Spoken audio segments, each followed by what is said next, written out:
اظہار رسالت عہد حاضر میں یعنی آج کے دور میں کیا کرنا چاہیے؟ پیغمبر اسلام کو خصوصی طور پر اظہار کی نسبت دی گئی ہے. آپ کے دین کے لیے مقدر کر دیا گیا ہے کہ وہ تمام ادیان پر غالب اور سربلند ہو. یہی نسبت غلبہ آپ کی امت کو بھی حاصل ہے.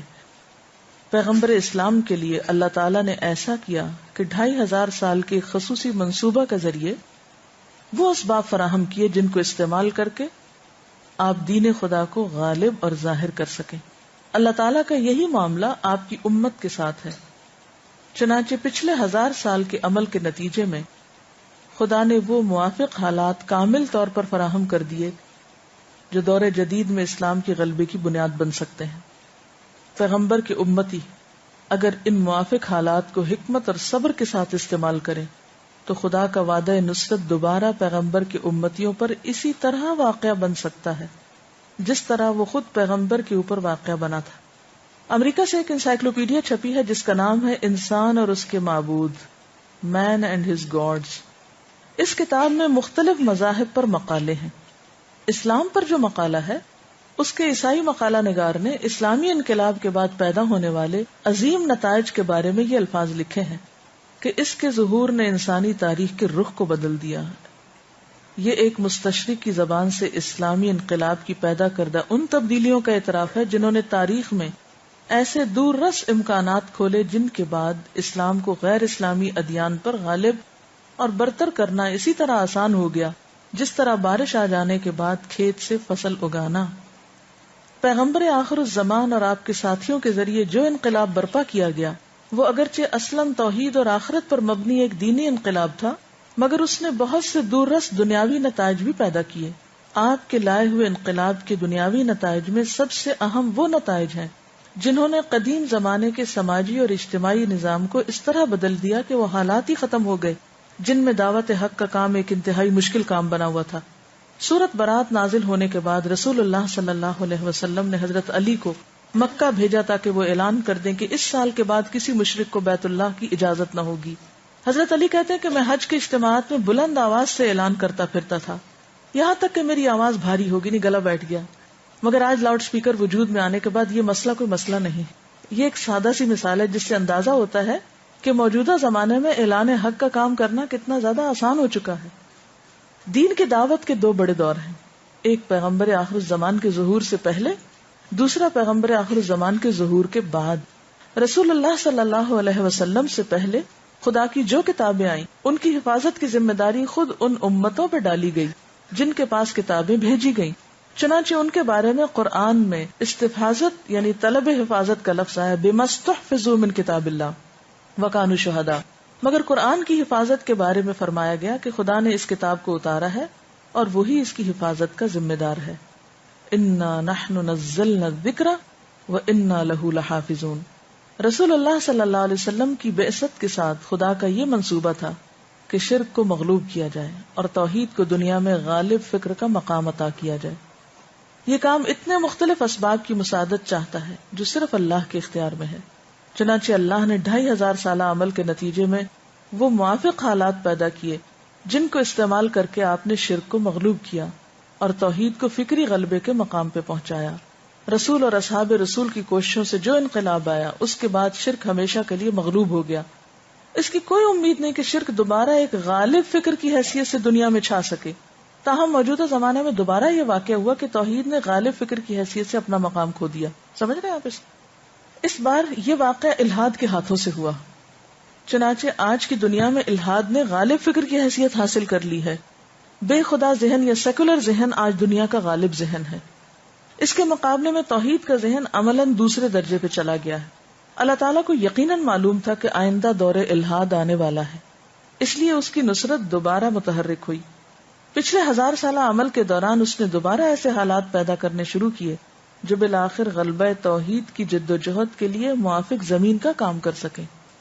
یہ عمل اب اپنی تکمیل کے مرحلے میں پہنچ گیا. اگرچہ بظاہر الحاد کا غلبہ ہے مگر وہ موافق حالات پوری طرح پیدا ہو چکے ہیں جن کو استعمال کر کے دوبارہ توحید کو غالب فکر کا مقام دیا جا سکے. یعنی لا الہ تو لوگ پہلے ہی کہہ رہے ہیں، تو آپ کا کام کیا ہے؟ الا اللہ کہلوانا.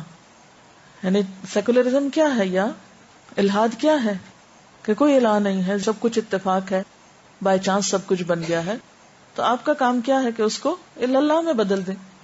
حضرت ابراہیم علیہ السلام نے تقریباً 4000 سال پہلے قدیم عراق کے دارالسلطنت ار کے لوگوں کو پکارا کہ ایک خدا ہے جو نفع نقصان کا مالک ہے، خدائی میں اس کا کوئی شریک نہیں، اس لیے تم اسی سے حاجتیں مانگو، اسی کی پرستش کرو. اس دعوت توحید کے خلاف اس وقت کے مشرک بادشاہ نمرود کلدانی نے اتنا سخت رد عمل ظاہر کیا کہ آپ کو آگ کے الاؤ میں ڈال دیا.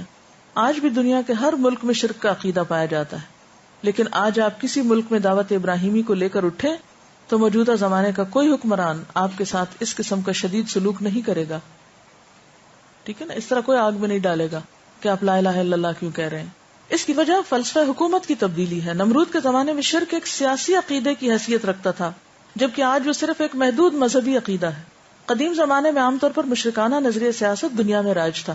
نمرود دور قدیم کے دوسرے بادشاہوں کی طرح اسی قسم کے نظریے کی بنیاد پر حکومت کرتا تھا. اس کا کہنا تھا کہ وہ سورج دیوتا کا مظہر ہے، اس لیے وہ دوسروں سے برتر ہے اور اس کو دوسروں کے اوپر حکمرانی کرنے کا فوق الفطری حق ہے. اس کے برعکس موجودہ زمانے کے حکمران اس قسم کے نظریہ حکومت سے کوئی تعلق نہیں رکھتے. انہوں نے عوامی رائے کی بنیاد پر اپنے لیے حکمرانی کا حق حاصل کیا ہے، نہ کہ کسی فوق الفطری عقیدے کی بنیاد پر. یہی وجہ ہے کہ توحید کی دعوت میں موجودہ حکمرانوں کو اپنے اقتدار کے لیے کوئی چیلنج نظر نہیں آتا، جبکہ نمرود اور دور قدیم کے دوسرے بادشاہوں کو توحید کا عقیدہ پھیلنے میں اپنی سیاسی جڑ کٹتی ہوئی دکھائی دیتی تھی. قدیم زمانے میں جب کوئی پیغمبر اٹھتا تو اکثر پہلے ہی مرحلے میں وقت کے اقتدار سے اس کا ٹکراؤ شروع ہو جاتا اور غیر ضروری قسم کی مشکلات اس کی راہ میں حائل ہو جاتی. اس کی وجہ اس سیاسی ادارے کے ساتھ فوق الطبیعی عقائد کی یہی وابستگی تھی. قدیم زمانے کے بادشاہ عوام کو یہ یقین دلا کر ان کے اوپر حکومت کرتے تھے کہ وہ دیوتاؤں کی اولاد ہیں، خدا ان کے اندر حلول کر آیا ہے. ایسے ماحول میں جب توحید خالص کی آواز بلند ہوتی تو ان کو نظر آتا کہ وہ ان کے سیاسی استحقاق کو بے اعتبار بنا رہی ہے. یہ اعتقادی پیچیدگی ان کو دائی حق سے ٹکرا دیتی تھی. اسلام نے ثابت کیا کہ ہر قسم کی فوق الفطری حیثیت صرف خدا کو حاصل ہے. اس نے اعلان کیا کہ تمام انسان برابر ہیں، ایک کو دوسرے پر کوئی فضیلت حاصل نہیں. اس طرح اسلام نے سیاسی ادارے کو اعتقادیات سے جدا کر دیا. اب حکومت کرنے کا حق کسی کو عوامی رائے سے ملتا تھا، نہ کہ خدا سے کسی قسم کے پراسرار رشتے کی بنیاد پر. اس کی مثال ایسی ہے جیسے قدیم زمانے میں کچھ لوگ یہ بات مشہور کر کے اپنا طبی کاروبار چلاتے تھے کہ انہوں نے ایک جن کو مسخر کر رکھا ہے، وہ ان کے پاس آ کر ان کو فن طب کے رموز بتاتا ہے. ایسے ماحول میں اگر کوئی شخص یہ آواز بلند کرے کہ علم طب میڈیکل کالج میں سکھایا جاتا ہے، نہ کہ جنات کے ذریعے حاصل ہوتا ہے، تو مذکورہ قسم کے طبیب ایسے شخص کے سخت مخالف ہو جائیں گے. مگر موجودہ زمانے کے MBBS ڈاکٹر کو ایسی تحریک سے کوئی عداوت نہ ہوگی. رسول اللہ صلی اللہ علیہ وسلم کے لائے ہوئے انقلاب کے ذریعے تاریخ کا رخ موڑنے کا عمل 7ویں صدی عیسوی میں شروع ہوا تھا. اب وہ اپنی انتہا کو پہنچ چکا ہے. دین کے دائیوں کے لیے اب خود انسانی اسلحہ میں ہر قسم کے تائیدی اسباب موجود ہیں. جدید قانونی اور سماجی تبدیلیوں نے اب اس کا موقع دے دیا ہے کہ دعوت دین کا کام کھلے طور پر کیا جائے. کوئی فرعون یا نمرود اس کا راستہ روکنے کے لیے میدان میں موجود نہ ہو. حقائق کی دنیا جو اب انسان کے علم میں آئی ہے، اس نے ایسے دلائل جمع کر دیے جو دین کی صداقت کو خالص علمی طور پر ثابت شدہ بنا سکے. اور دیکھیں جتنی بھی سائنس کی ترقی ہو رہی ہے وہ اسلام کے تعلیمات کے بالکل بھی منافع نہیں ہے. ہر وہ چیز سائنٹیفکلی پروو ہوتی چلی جا رہی. موجودہ زمانے میں ایک عظیم فکری انقلاب آیا. یہ انقلاب وہی ہے جس کو عام طور پر سائنسی انقلاب کہا جاتا ہے. جدید سائنسی انقلاب نے انسانی تاریخ میں پہلی بار ایسی فکری تبدیلیاں پیدا کی ہیں جو دعوت توحید کے عین موافق ہیں.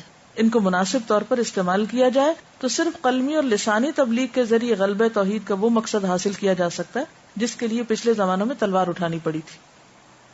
یعنی دلیل کی بنیاد پر، سائنٹیفک پروفز کی بنیاد پر آپ لوگوں کو اسلام کی حقانیت کی دلیل دے سکتے ہیں. زور زبردستی کسی کو منوانے کی ضرورت ہی نہیں. لیکن یہی مشکل ہے نا کہ آج ہم میں سے کتنے لکھنے والے موجود ہیں اور کتنے اپنے دماغ کو لیے دبرو آیات ہی کرنے والے کتنے موجود ہیں، اور اس میں سے کچھ نکال کے لیے تذکر اولو الالباب کے لیے کچھ تذکر کی باتیں نکالنے والے کتنے موجود ہیں. ہمارا ذہین طبقہ تو کسی اور دنیا کے پیچھے بھاگ رہا ہے، مٹی اور پتھر اور لکڑی کی چیزیں سجانے میں لگا ہوا ہے، اپنا سارا ٹیلنٹ وہاں برباد کر رہا ہے. تو بات یہ ہے کہ جب تک ہم اس لیول پر نہیں آتے کہ واقعی لوگوں کے لیے فائدہ مند ہو جائیں تو بات نہیں بن سکتی. حقیقت یہ ہے کہ جدید سائنسی انقلاب زمانہ رسالت کے اسلامی انقلاب کا ایک ضمنی حاصل بائی پروڈکٹ ہے. ٹھیک ہے، اللہ نے پیغمبر آخر زمان کے لائے ہوئے انقلاب کے ذریعے ایسے اسباب پیدا کیے جنہوں نے تاریخ کے اندر اپنا عمل شروع کیا. تبدیلی کا یہ عمل مسلسل جاری رہا یہاں تک کہ وہ اس انقلاب تک پہنچا جس کو جدید سائنسی انقلاب کہا جاتا ہے. گویا خدا نے صدر اول میں شرک کے اوپر توحید کو غلبہ دیا تو اسی کے اندر وہ اسباب پیدا کر دیے جو بعد کے زمانے میں الحاد پر توحید کو غالب کرنے میں مددگار بن سکتے ہیں.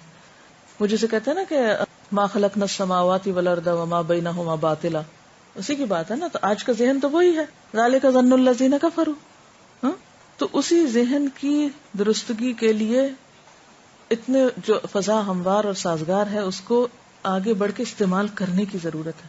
لیکن ہماری نگاہیں اس وقت پہنچیں گی جب ہم اپنے آپ سے نکلیں گے, اپنی ذات سے نکلیں گے, اپنے ذوق سے نکلیں گے اور آپس کے لڑائی جھگڑوں سے نکلیں گے. تب اس لیول پہ جا کے کام ہوگا. اسلام کے ذریعے آنے والے توحیدی انقلاب سے پہلے ساری دنیا میں شرک کا غلبہ تھا. شرک دراصل مظاہر پرستی کا دوسرا نام ہے. دنیا کی ہر چیز جو نمایاں نظر آئی اسی کو انسان نے پوجنا شروع کر دیا, خواہ وہ آسمان کا سورج ہو یا زمین کا بادشاہ. اس کی وجہ سے دور شرک میں سائنسی تحقیق کا کام ممکن نہ ہو سکا. آرنلڈ ٹوائن بی کے الفاظ میں فطرت کے مظاہر اس وقت پرستش کا موضوع, آبجیکٹ آف ورشپ بنے ہوئے تھے. پھر وہ تحقیق کا موضوع, آبجیکٹ آف انویسٹیگیشن بن گئے. پہلے لوگ ان سے حیران پریشان ہو کے ان کو پوجنے لگتے تھے اور آج لوگوں نے ان پہ غور و فکر شروع کر دیا, تحقیق کی. تو اس دور میں کیسے بن سکتے تھے تحقیق کا موضوع, کیونکہ وہ تو ان کو پوج رہے تھے. اسلام نے شرک کو مغلوب کر کے توحید کو غالب کیا تو ایک خدا کے سوا ہر چیز مخلوق نظر آنے لگی. اس انقلاب نے یہ ممکن بنا دیا کہ چیزوں پر تحقیق کا عمل جاری کیا جا سکے. یہ عمل ابتدائی صورت میں دور اول ہی میں شروع ہو گیا تھا. ایک بات چاند گرہن کے موقع پر رسول اللہ صلی اللہ علیہ وسلم نے فرمایا کہ سورج گرہن اور چاند گرہن اللہ کی نشانیوں میں سے 2 نشانیاں ہیں. وہ کسی بڑے آدمی کی پیدائش یا موت کی بنا پہ نہیں ہوتے. اس سے کوئی تعلق نہیں, کسی کی قسمت سے کوئی تعلق نہیں ان کا. اس طرح آپ نے مادی بڑائی کی بھی نفی کر دی اور انسانی بڑائی کی بھی. یعنی نہ کسی انسان کی خاطر وہ گرہن لگتے ہیں اور نہ ہی ان کے اپنے اندر کوئی طاقت ہے, تو اللہ کی نشانیاں ہیں ان کے اندر کا چینج. یہ فکری لہر عقیدے سے الگ ہو کر یورپ پہنچی اور بالآخر جدید انقلاب کا سبب بنی. اس انقلاب کا ایک فائدہ یہ ہوا کہ توہماتی دور کا خاتمہ ہو گیا, توہمات ختم ہو گئی. توہم پرستی کیا ہے؟ توہم پرستی نام ہے حقائق کی بنیاد پر رائے کام کرنے کی بجائے مفروضات اور قیاسات کی بنیاد پر قائم کرنے کا. مثلاً یہ فرض کر لینا کہ جب کسی بڑے آدمی کی موت ہوتی ہے تو سورج یا چاند گہنا جاتے ہیں. یہ ذہن اسلام کی طرف بڑھنے میں سب سے بڑی رکاوٹ ہے. اور آج ہم مسلمانوں کا حال کیا ہے؟ مختلف چیزوں سے شگون لیتے رہتے ہیں, بلی رستہ کاٹ گئی اور معلوم نہیں کیا کچھ. ایسا آدمی حقائق واقعی کی بنیاد پر اسلام اور غیر اسلام کا جائزہ نہیں لیتا, بلکہ پیشگی مفروضات کی بنیاد پر بلا دلیل ایک کو صحیح اور دوسرے کو غلط مان لیتا ہے. مثلاً اسلام تاریخی طور پر ایک مستند دین ہے اور دیگر تمام مذاہب تاریخی استناد سے محروم ہیں, مگر توہمات کے دور میں انسان اس کو اہمیت نہیں دے پاتا تھا. جدید دور نے اس کو پوری اہمیت کے ساتھ لیا. چنانچہ موجودہ زمانے میں تنقید عالیہ ہائر کریٹیسزم کے نام سے ایک مستقل فن وجود میں آ گیا ہے. اس فن کے تحت یہ حقیقت پوری طرح مسلم ہو گئی ہے کہ تاریخی طور پر معتبر دین صرف اسلام ہے, دوسرے ادیان کو تاریخی اعتباریت کا درجہ حاصل نہیں. سائنسی ذہن نے کائنات کو تجربے اور مشاہدے کی روشنی میں جاننے کی کوشش کی. اس کے نتیجے میں کائنات میں چھپے ہوئے ایسے فطری حقائق انسان کے علم میں آئے جو اسلام کی تعلیمات کی تصدیق اعلیٰ سطح پر کر رہے ہیں. مثال کے طور پر انسان کی تحقیق نے بتایا کہ کائنات میں ہر جگہ ایک ہی قانون فطرت کار فرما ہے. جو قانون زمین کے احوال پر حکمران ہے وہی قانون کائنات کے دور دراز مقامات پر بھی حکمران ہے. یعنی صرف زمین نہیں, باقی سیاروں پر بھی وہی حکم چل رہا ہے. اس سے یہ ثابت ہو جاتا ہے کہ اس کائنات کا خدا صرف ایک ہے. 2 خدا یا بہت سے خداؤں کی اس کائنات میں گنجائش نہیں. دین توحید کو قدیم زمانے میں اختیار کرنے کے لیے ایک علمی رکاوٹ قدیم فلسفہ بھی تھا. قدیم زمانے میں فلسفے کو غالب علم کا مقام حاصل تھا. تعلیم یافتہ طبقے کے سوچنے کی ذہنی زمین اس زمانے میں فلسفہ ہوتا تھا. اس کے نتیجے میں دین توحید کی راہ میں ایک بہت بڑی مصنوعی رکاوٹ حائل ہو گئی تھی. قدیم فلسفے کا آخری نشانہ ہمیشہ سے آخری سچائی, فائنل ٹروتھ کی تلاش رہا ہے.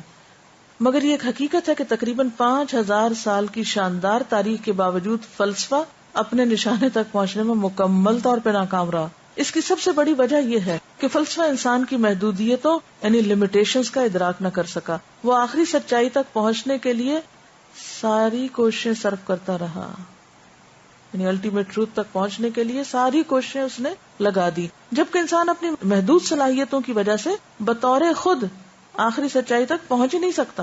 جو ہماری لمیٹیشنز ہیں, اس فلسفیانہ طرز فکر کی وجہ سے ہزاروں برس تک انسان یہ چاہتا رہا کہ توحید کی بنیاد جن اساسی عقائد پر قائم ہے اس کو انسان کے لیے مکمل طور پر معلوم اور مشاہد بنا دیا جائے. مگر یہ تمام غیبی حقیقتیں تھیں اور انسان اپنی موجودہ صلاحیتوں کے ساتھ ان غیبی حقیقتوں کا کامل ادراک نہیں کر سکتا. جدید سائنس کا دینی نقطہ نظر سے سب سے بڑا کارنامہ یہ ہے کہ اس نے اس مفروضے کو ڈھا دیا. اس نے آخری طور پر ثابت کر دیا کہ انسان کی صلاحیتیں محدود ہیں. وہ اپنی محدودیت کی وجہ سے حقیقت کا کلی ادراک نہیں کر سکتا. قدیم فلسفے کی پیدا کردہ ذہنی زمین اب ساری دنیا میں دفاعی حیثیت کے مقام پہ جا چکی ہے، اور اب سائنس کی دریافت کردہ ذہنی زمین کو علمی دنیا میں غالب مقام حاصل ہے. ذہن کی اس تبدیلی نے دین توحید کے لیے راستہ صاف کر دیا ہے. ذہن کی اس تبدیلی نے دین توحید کے لیے راستہ صاف کر دیا ہے. اب اس نقطہ نظر کو کم از کم بالواسطہ طور پر مکمل علمی تائید حاصل ہے. انسان کے لیے اس کے سوا کوئی چارہ نہیں کہ حقیقت اعلیٰ کو پانے کے لیے وہ پیغمبر کی اطلاع کا اعتبار کرے. اور آپ سوچئے کہ اگر پیغمبر کی اطلاع کو مشکوک قرار دیا جائے تو پھر دین کی بنیاد ہی ڈھہ جاتی ہے نا، سب چیزیں ختم ہو کے رہ جاتی ہیں. اب یہ مطالبہ سراسر غیر علمی مطالبہ بن چکا ہے کہ خدا اور وحی اور آخرت کو ہماری آنکھوں سے ہمیں دکھاؤ، اس کے بعد ہی ہم اس پر ایمان لائیں گے. معلوم تاریخ میں یہ پہلا واقعہ ہے کہ خود انسانی علم نے ثابت کر دیا کہ انسان کا علم محدود ہے اور ہمیشہ محدود رہے گا. انسان سائنسی ذرائع سے جب کائنات کی کھوج کرتا ہے تو اس پہ یہ حقیقت منکشف ہوتی ہے کہ کائنات اس سے زیادہ پیچیدہ ہے کہ انسان کا محدود ذہن اس کا احاطہ کر سکے. اور اس پر بھی بہت سی گفتگو کی جا سکتی ہے کہ جتنی بھی ریسرچ ہوئی، جتنی بھی تحقیق ہوئی ہے، اس کے نتیجے میں جو اعتراف لوگوں کے اندر بڑا ہے وہ یہ کہ کائنات اس سے کہیں زیادہ بڑی ہے جس کا ہم تصور کر سکتے ہیں. یعنی ہماری جہالت میں اضافہ ہوا ہے نہ کہ علم میں. سائنس کی یہ دریافت اسلامی نقطہ نظر سے بے حد اہم ہے کیونکہ اس سے رسالت کی اہمیت ثابت ہوتی ہے. جتنا زیادہ وہ اپنی جہالت کا اعتراف کریں اتنی ہی رسالت کی ضرورت پر ایمان بڑھتا جا رہا ہے. ایک طرف انسان کا یہ حال ہے کہ وہ حقیقت کو آخری حد تک جان لینا چاہتا ہے، یعنی انسان کے اندر اتنی تڑپ ہے حقیقت کو اصل شکل میں جاننے کی. دوسری طرف انسان اپنی بناوٹ کے اعتبار سے ایسی محدودیت کا شکار ہے کہ وہ کبھی بھی حقیقت کو آخری حد تک نہیں جان سکتا. انسانی زندگی کا یہ خلا واضح طور پہ بتاتا ہے کہ اس کو ایک برتر رہنما کی ضرورت ہے. اسی برتر رہنما کا دوسرا نام پیغمبر ہے. انسانی محدودیت کے بارے میں سائنس کے اقرار نے پیغمبر کی ضرورت کو خالص علمی سطح پہ ثابت کر دیا کہ ہم حقیقت تک پہنچ ہی نہیں سکتے پیغمبر کا سہارا لیے بغیر، کیونکہ وہ تسلی اور تشفی نہیں، جتنی بھی تحقیق ہو گئی اس کے نتیجے میں اس چیز تک نہیں پہنچے جو تلاش ہے. وہ خلا اب بھی ہے. قدیم زمانے میں انسان کو اظہار رائے کی آزادی حاصل نہ تھی. اس کی اصل وجہ بادشاہوں اور بڑے انسانوں کے تقدس کا عقیدہ تھا. جو لوگ کسی وجہ سے اونچے مقام پہ پہنچ جاتے ان کو مقدس سمجھ لیا جاتا، ان کی رائے دوسروں سے برتر مانی جاتی، ان کو یہ حق مل جاتا جس طرح چاہیں دوسروں کو اپنی مرضی کا پابند بنائیں. توحید کے انقلاب نے انسانی بڑائی کا خاتمہ کیا اور یہ اعلان کیا کہ کسی انسان کو دوسرے انسان پر فضیلت نہیں. اس کے بعد تاریخ میں ایک نئی فکری لہر چل پڑی. یہی وہ فکری لہر ہے جس کی سیاسی تکمیل بالآخر یورپ میں جمہوریت کی صورت میں ہوئی. جمہوری انقلاب نے تمام انسانوں کو برابر ٹھہرا دیا. ہر شخص کے لیے فکری حق تسلیم کر لیا گیا کہ وہ اپنے ضمیر کے مطابق جو چاہے لکھے، جو چاہے بولے. اس انقلاب نے تاریخ میں پہلی بار اس بات کو ممکن بنا دیا کہ خدا کے دین کی تبلیغ اس طرح کی جائے کہ تبلیغ کرنے والے کے لیے کسی طرح کی پکڑ دھکڑ کا اندیشہ نہ ہو. سائنس نے آج کے انسان کے لیے خدا کی بہت سی وہ مادی نعمتیں کھولی ہیں جو ہزاروں برس سے کائنات کے اندر چھپی ہوئی تھی. کیا کچھ سامنے آ چکا ہے جو انسان استعمال کر رہا ہے، کس کس شکل میں. ان میں اسلامی دعوت کے نقطہ نظر سے سب سے اہم جدید ذرائع مواصلات ہیں، پریس، ریڈیو، ٹیلی ویژن، اور اسی طرح مختلف قسم کی تیز رفتار سواریاں. یہ چیزیں اسلام کے حق میں عظیم نعمتیں ہیں. ان کو استعمال کر کے اسلامی دعوت کو عالمی سطح پر پھیلایا جا سکتا ہے. لیکن سوتے ہوئے جاگیں تو ان وسائل کو استعمال تو کریں. یہ مواقع جو عین اسلامی دعوت کے حق میں ہیں پچھلے 1000 سالہ عمل کے نتیجے میں پیدا ہوئے. پچھلے زمانے میں جس طرح اللہ تعالیٰ نے 2500 سالہ عمل کے ذریعے اسلام کے غلبہ اول کے حالات فراہم کیے، اسی طرح اس نے دوبارہ 1000 سالہ عمل کے نتیجے میں اسلام کے غلبہ ثانی کے حالات فراہم کر دیے. تاہم یہ حالات اور مواقع خود اپنے زور پر واقع نہیں بن جائیں گے. یعنی حالات اور ریسورسز تو ہیں لیکن یہ خود کچھ نہیں کر سکتے جب تک آپ انہیں استعمال نہ کریں. اس امکان کو واقع بنانے کے لیے زندہ انسانوں کی ایک جماعت درکار ہے. زندہ انسانوں کی ایک جماعت درکار ہے. ایسی جماعت اگر کھڑی ہو جائے تو قریبی مستقبل میں اسی طرح دوبارہ اسلام کو فکری غلبہ مل سکتا ہے جس طرح قرن اول میں اس کو شرک کے مقابلے میں فکری غلبہ حاصل ہوا تھا. اوپر جن امکانات کا ذکر ہوا وہ تقریباً 100 سال سے ایسی کسی جماعت کا انتظار کر رہے ہیں، مگر بدقسمتی سے ایسی کوئی جماعت ابھی تک کھڑی نہ ہو سکی.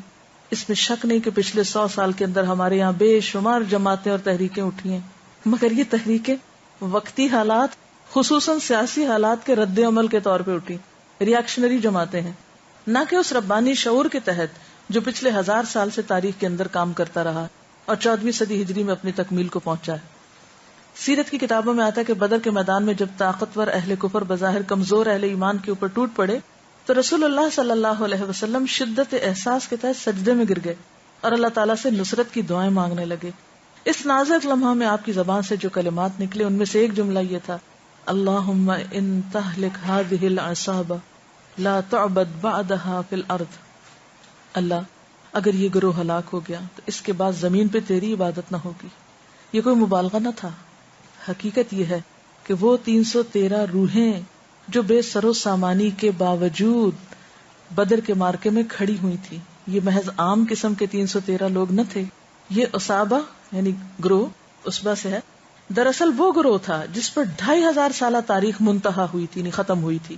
اسی طرح آج دوبارہ ایک نیا عصابہ گروہ درکار ہے جس پر پچھلی 1000 سالہ تاریخ منتہی ہوئی ہو، جو اپنے شعور کے اعتبار سے پچھلی 1000 سالہ تاریخ کا وارث ہو، جو اپنے کردار کے اعتبار سے ان امکانات کو واقع بنانے کا اٹل ارادہ اپنے اندر لیے ہوئے ہو، جو سنجیدہ فیصلے کی اس حد پر پہنچا ہوا ہو جہاں پہنچ کر آدمی اس قابل ہو جاتا ہے کہ وہ اپنے مقصد سے پوری طرح وابستہ رہے. کوئی بھی خارجی واقعہ اس کو اس کے نشانے سے ہٹانے والا ثابت نہ ہو. کوئی بھی خارجی واقعہ کیا مطلب ہے؟ جو کچھ بھی دنیا میں ہنگامے ہو رہے ہیں، کوئی بھی چیز اس کو اس کے مقصد سے ہٹانے میں کامیاب نہ ہو.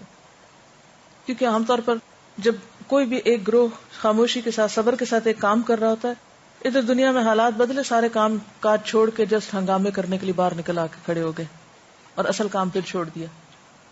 یعنی باہر کی دنیا میں جو مرضی ہوتا رہے، جن لوگوں نے اس کام کو اپنا مشن بنایا وہ اسی پر جمے رہے اور اسی پر چلتے رہے. اور ہمارا حال یہ کہ ایک دفعہ ہم ایک رستہ اختیار کرتے ہیں، ذرا ادھر سے کوئی تنقید آتی ہے، ذرا ادھر سے کوئی تعریف آتی ہے، ذرا ادھر سے کوئی چیز گرتی ہے، کوئی پڑتی ہے، کوئی ٹوٹتی ہے، ہر چیز ہمیں ڈسٹریکٹ کر دیتی. ہم فوراً بیرونی یا خارجی جو اثرات ہیں ان کا شکار ہو جاتے ہیں. جو سنجیدہ فیصلے کی اس حد پہ پہنچا ہوا ہو جہاں پہنچ کر آدمی اس قابل ہو جاتا ہے کہ وہ اپنے مقصد سے پوری طرح وابستہ رہے، کوئی بھی خارجی واقعہ اس کو اس کے نشانے سے ہٹانے والا ثابت نہ ہو. یہی وہ لوگ ہیں جو خدا کے کاغ میں اپنا کاغ ملائیں گے اور بالآخر یقینی کامیابی کی منزل تک پہنچیں گے انشاءاللہ. ہیروؤں کی نرسری.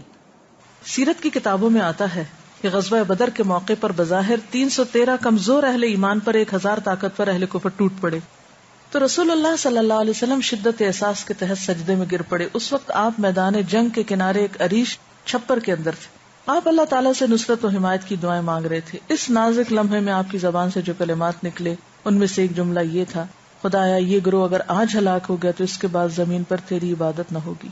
یہ کلمہ کوئی مبالغہ کا کلمہ نہ تھا، یہ ایک واقعہ کا سادہ اظہار تھا.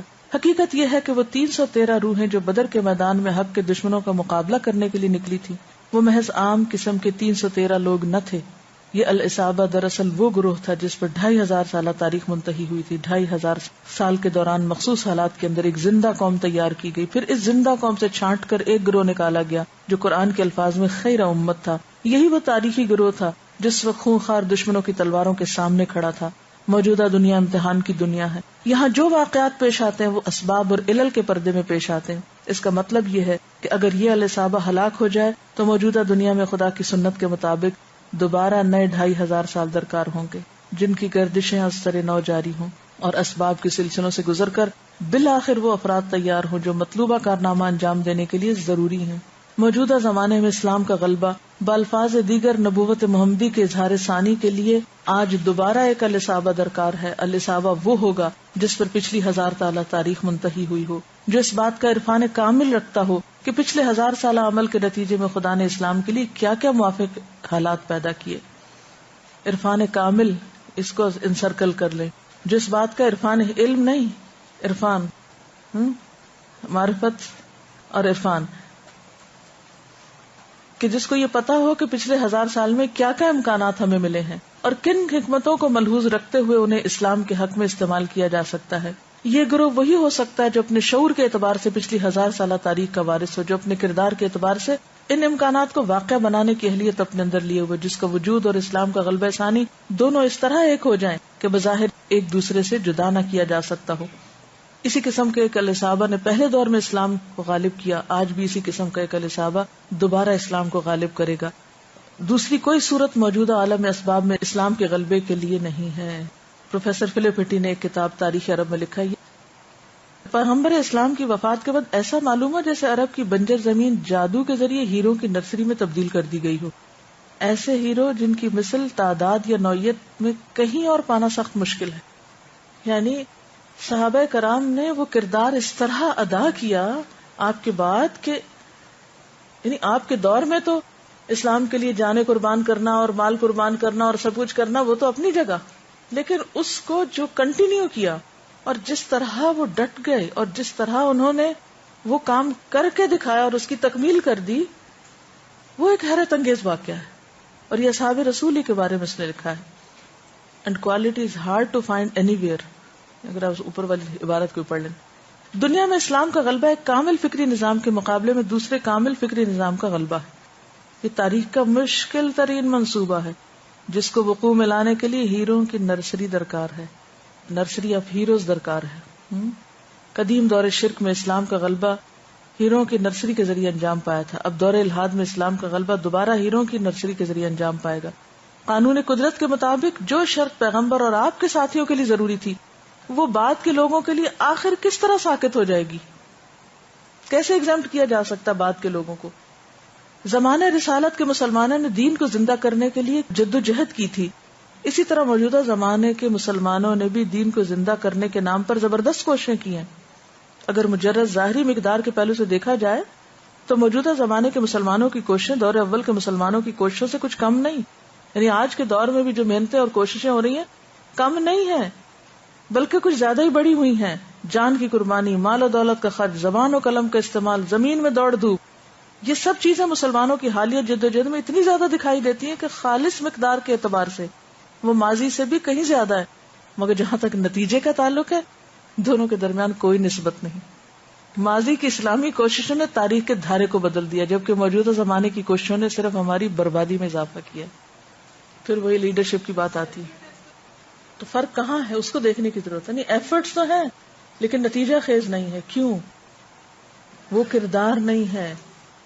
یہ فرق اس نفسیاتی فرق کی وجہ سے ہے جو دونوں کے درمیان پایا جاتا ہے. وہ یہ کہ زمانے رسالت کے مسلمانوں کو احساس یافت نے ابھارا تھا، موجودہ زمانے کے مسلمانوں کو احساس محرومی نے ابھارا ہے. زمانے رسالت کے مسلمان کس نفسیات کے تحت ابھرے تھے؟ اس کی ایک کامیاب تصویر اس تقریر میں ملتی ہے جو حضرت جعفر بن ابی طالب نے شاہ حبش نجاشی کے دربار میں کی تھی. اس تقریر کے مطابق اسلام ان لوگوں کے لیے جاہلی زندگی کے مقابلے میں شعوری زندگی اختیار کرنے کا مانی تھا. انہوں نے شرک کے مقابلے میں توحید کو دریافت کیا تھا. جیسے آج بھی جو شعوری مسلمان ہوتے ہیں ان کا حال یہی ہوتا ہے نا، وہ انہیں کچھ ملا ہوتا ہے، وہ اس کی قدردانی کرتے ہیں. اسی لیے ایک روز مسلمان ہوتے ہیں تو اگلے دن دوسروں کو کرنے کی سوچتے ہیں، ایک دن پاتے ہیں تو اگلے دن دوسروں کو بانٹنے کی فکر میں ہوتے ہیں. انہوں نے شرک کے مقابلے میں توحید کو دریافت کیا تھا. انہوں نے بے رہنمائی کے مقابلے میں پیغمبرانہ رہنمائی کو پایا تھا. انہوں نے دنیا کے مقابلے میں آخرت کو پایا تھا.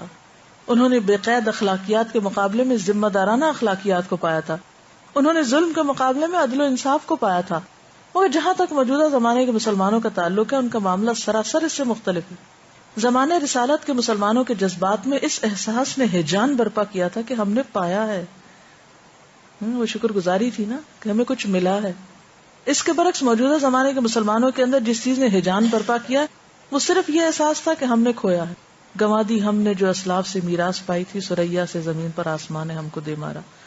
موجودہ زمانے میں مسلمانوں کی تمام تحریکیں اسی محرومی اور مظلومی کے احساس کے تحت ابری ہیں. ایک اور دوسری تحریک میں اگر کوئی فرق ہے تو صرف یہ کہ ایک اس کو سادہ انداز میں بیان کر رہی ہے اور دوسری مفکرانہ انداز میں. کسی کے ہاں قومی الفاظ بولے جا رہے ہیں اور کسی کے ہاں مذہبی الفاظ. یونانی فلسفی ارشمیدس نے کشش ثقل کا ایک قانون دریافت کیا تھا. اس کے بعد وہ اتنا سرشار ہوا گویا اس نے سب کچھ پا لیا. وہ قصہ مشہور ہے نا کہ پالیا پالیا کر کے وہ بالکل ننگا ہی اٹھ کے بازار میں دوڑ پڑا تھا، کپڑے پہننے بھی بھول گیا. شاہ ایران رضا پہلوی نے صرف حکومت کھوئی مگر ان کا حال یہ ہوا کہ گویا انہوں نے سب کچھ کھو دیا. دریافت ہو یا محرومی، دونوں کی نفسیات یہ ہے کہ آدمی اسی چیز کو سب سے زیادہ اہمیت دینے لگتا ہے جس کو اس نے پایا ہے یا جس کو اس نے کھو دیا ہے. یعنی ہمارے یہاں بھی آپ دیکھیں اگر کوئی بچہ پیدا ہو یا پھر کوئی فوت ہو جائے تو یہ دو موقع جو ہیں سب سے زیادہ ایک اہم تقریب بن جاتے ہیں زندگی میں، پانے کا اور کھونے کا. اس نفسیات کا یہ نتیجہ ہوتا ہے کہ دریافت آدمی کی فکری قوتوں کو پوری طرح جگا دیتی ہے. وہ کامل طور پر ایک زندہ انسان بن جاتا ہے، اس کے حوصلوں کی کوئی انتہا نہیں رہتی. اس کے برعکس جب کسی آدمی پہ محرومی کا احساس چھا جاتا ہے تو اس کی ذہنی اور عملی قوتیں ٹھپ ہو کے رہ جاتی ہیں. تو بہت اہم نقطہ ہے. جب کسی پر احساس محرومی غالب آ جاتا ہے تو اس کا ذہن کام نہیں کرتا، پھر بظاہر زندہ ہونے کے باوجود اندر سے ایک مردہ انسان بن جاتا ہے. یعنی جو فوت ہونے والوں کے ساتھ بہت سے لوگ خود جیسے لگتا ہے کہ فوت ہو گئے. دور قدیم میں ہمارے اسلاف احساس یافت پہ ابھرے تھے، اس لیے ان کی بیداری اس نوبت پہ پہنچی تھی کہ تاریخ میں اس کی کوئی مثال نہیں ملتی. موجودہ زمانے میں ہماری نسلیں احساس محرومی پہ ابری ہیں، چنانچہ ان کی بے شعوری اور پست حوصلگی اتنی بڑی ہوئی ہے کہ تاریخ میں شاید اس کی بھی کوئی دوسری مثال نہیں ملے گی. یعنی اتنا حوصلہ ٹوٹ چکا ہے مسلمانوں کا، مایوسی مایوسی ہے ہر طرف. یہ ایک حقیقت ہے کہ یافت کے جذبے سے مثبت اخلاقیات ابھرتی ہے اور محرومی کے جذبے سے منفی اخلاقیات. چنانچہ ہم دیکھتے ہیں کہ دور اول کے مسلمانوں کے لیے ان کا اسلام ان کے اندر اعلیٰ کردار پیدا کرنے کا ذریعہ بن گیا تھا. وہ حق کے آگے جھک جاتے تھے، وہ دوسروں کا اعتراف کرنا جانتے تھے، وہ جو کچھ کہتے تھے وہی عملاً کرتے تھے، وہ لوگوں کو معاف کرنے کا حوصلہ رکھتے تھے، وہ شکایتوں کو نظر انداز کر کے لوگوں کے ساتھ معاملہ کر سکتے تھے. یہ کتنے اہم جملے ہیں. وہ حق کے آگے جھک جاتے تھے، وہ دوسروں کا اعتراف کرنا جانتے تھے، جو کچھ کہتے وہ کر کے دکھاتے، وہ لوگوں کو معاف کرنے کا حوصلہ رکھتے، وہ شکایتوں کو نظر انداز کر کے لوگوں کے ساتھ معاملہ کر سکتے تھے، وہ جذبات سے ہٹ کر خالص عقلی فیصلہ لینے کی طاقت رکھتے تھے، وہ رد عمل کی نفسیات سے پاک ہو کر سوچنا جانتے تھے. منفی احساسات اس کے برعکس منفی اخلاقیات پیدا کرتے ہیں. منفی احساسات اس کے برعکس منفی اخلاقیات پیدا کرتے ہیں. ایسے لوگوں کے رہنما صرف ان کے جذبات ہوتے ہیں، وہ بالکل قدرتی طور پر جھنجھلاہٹ اور نفرت کا شکار رہتے ہیں. حقیقت پسندی کی باتیں ان کو اپیل نہیں کرتی، وہ ہمیشہ اختلاف اور انتشار میں مبتلا رہتے ہیں. ان کے اندر حق کا اعتراف کرنے کی طاقت نہیں ہوتی. اگر وہ ہار جائیں تو اپنی ہار ماننے کو تیار نہیں ہوتے. اگر کامیاب ہوں تو ان کا بگڑا ہوا ذہن بہت جلد ان کی کامیابی کو ناکامی میں بدل دیتا ہے. یہی وہ فرق ہے جس نے کل اور آج میں وہ عظیم الشان فرق پیدا کر دیا جس کو ہم دیکھ رہے ہیں. پیغمبر اسلام کا لایا ہوا انقلاب مثبت اخلاقیات کی زمین پر ابھرا تھا. اب اگر کچھ لوگ یہ چاہیں کہ اس انقلاب کو منفی اخلاقیات کی زمین سے برپا کریں تو انہیں اپنے لیے دوسرا خدا تلاش کرنا چاہیے اور اسی کے ساتھ دوسرا پیغمبر بھی، کیونکہ اسلام کی یہ تعلیمات نہیں. تو جب تک ہم صرف کھونے کا رونا روتے رہیں گے اور جو کچھ ہم تک پہنچا ہے، ملا ہے، محفوظ شریعت، محفوظ کتاب، محفوظ سیرت، اس کی قدردانی نہیں کریں گے تو آگے نہیں بڑھ سکیں گے. تو اللہ تعالیٰ سے دعا ہے کہ واقعی ہمیں صحیح سوچ عطا کرے کہ ہم حقیقت کا اعتراف کر سکیں. ہر جگہ پر احساس محرومی اور غلامی کے اثرات ہیں. متاثر ہے صرف ان ظاہری قوتوں سے، کیونکہ اپنے پاس جو نعمت اور جو خزانہ ہے وہ تو چھپا ہوا ہے نا، اور انسان ظاہر پرست ہے جو دوسری اقوام کی مادی ترقی ہوئی ہے اس کے پیچھے بھاگ رہے. ان کو دیکھیں وہ کس سچائی کے پیچھے جا رہے ہیں، اور ہم اپنے انڈیویجول لیول پر بھی اپنے آپ کو پرکھ کر دیکھیں کہ جب سے قرآن کی نعمت ملی ہے تو ایک یافت کا احساس ہے، یا جو چیزیں قرآن کی اور اس رستے پہ چلنے کی وجہ سے چھٹ گئی ہم سے. بعض چیزیں چھٹی بھی تو ہے نا، بعض لوگ چھٹے، بعض چیزیں چھٹی، کئی چیزوں کی قربانی بھی کرنی پڑی. تو یقیناً کچھ لوگوں کے اندر اس نعمت نے وہ خوشی بخشی کہ کچھ بھی جو چھوڑنا تھا اس کے لیے انہیں پریشانی نہیں ہوئی، اور کچھ لوگوں کے اندر یہ احساس اتنا کہ ہم سے اس رستے پہ آنے کی وجہ سے ہمیں یہ اور یہ چیزیں چھوڑنی پڑ گئی، تو پھر دونوں کی نفسیات فرق ہو گئی نا. اللہ تعالیٰ جس سے چاہے کام لے، لیکن یہ کام وہی کرے گا جس کو پانے کا احساس ہوگا نا. نیو مسلمز کیوں کام کر لیتے ہیں؟ کیونکہ انہیں ایک چیز ملتی ہے، وہ ایک یافت کا احساس ہوتا ہے نا. یہ آخری پیراگراف بھی بہت اچھا ہے، کتاب کے آخر میں ذرا پڑھنا چاہتی ہوں. حضرت ابراہیم علیہ السلام نے مکہ میں بیت اللہ کی تعمیر کے وقت دعا فرمائی کہ خدایا تو اسماعیل کے خاندان میں ایک نبی پیدا کر. دعا قبول ہوئی اور آمنہ کے بطن سے اسماعیلی پیغمبر پیدا ہو گئے. مگر حضرت ابراہیم کی دعا اور اسماعیلی پیغمبر کی بعثت کے درمیان تقریباً 2500 سال کا فاصلہ ہے. ایسا کیوں ہے؟ اس کی وجہ یہ ہے کہ آپ نبیوں کے خاتم تھے. آپ کو خدا کے دین کی تبلیغ کے ساتھ خدا کے دین کو غالب بھی کرنا تھا. تاکہ خدا کے انعامات کا کامل ظہور ممکن ہو سکے اور آپ کی لائی ہوئی اس آسمانی کتاب قرآن کی مستقل حفاظت کا انتظام ہو. یہ کام موجودہ عالم امتحان میں اسباب ہی کے ذریعے انجام پا سکتا تھا، اور یہی موافق اسباب فراہم کرنے میں 2500 سال لگ گئے. اب پچھلے 1000 سال کے دوران دوبارہ ایسے موافق اسباب پیدا کیے گئے جو موجودہ زمانے میں دین محمدی کے غلبے کا ذریعہ بن سکیں. یہ ہے بنیادی فکر جس کی تفصیل زیر نظر کتاب میں ہے. سبحانک اللہم و بحمدک نشہد ان لا الہ الا انت نستغفرک و نتوب الیک. والسلام علیکم و رحمۃ اللہ وبرکاتہ.